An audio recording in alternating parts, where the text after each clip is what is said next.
À vos marques. Prêt, top, allez. Mon métier, c'est l'enseignement de l'EPS. On a donc en charge des classes et puis on est là pour apprendre, leur faire découvrir et les perfectionner dans les activités sportives. Ce qui m'a donné envie, c'est le goût du sport, le goût de l'effort. J'en ai pratiqué depuis toute petite. Donc la formation que j'ai suivie pour être professeur d'EPS, c'est d'abord une fac de sport. Donc il y a un DUG, 2 ans, une licence, STAPS, avec une filière spécialisée pour l'enseignement qui s'appelle éducation et motricité. Et après, il y a un an de préparation au concours. Et après la réussite du concours, il y a le diplôme du CAPEPS.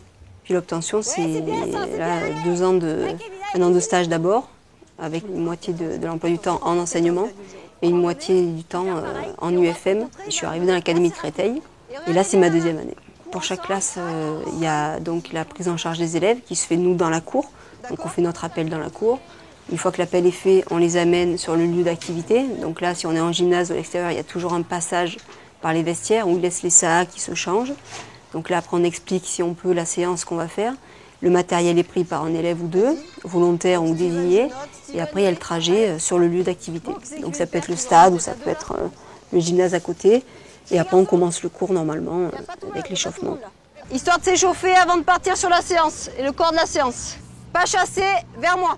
Par rapport aux autres disciplines, on a la possibilité d'être sur un stade. Là, aujourd'hui, j'étais dehors. Quand il y a du mauvais temps, on s'en plaint, mais quand il y a du beau temps, c'est quand même bénéfique.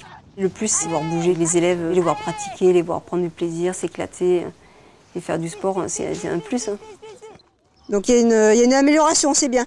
Le métier donne de la satisfaction quand vraiment les progrès sont là. Oui. C'est vrai qu'on n'est pas tous logés à la même enseigne, suivant les collèges.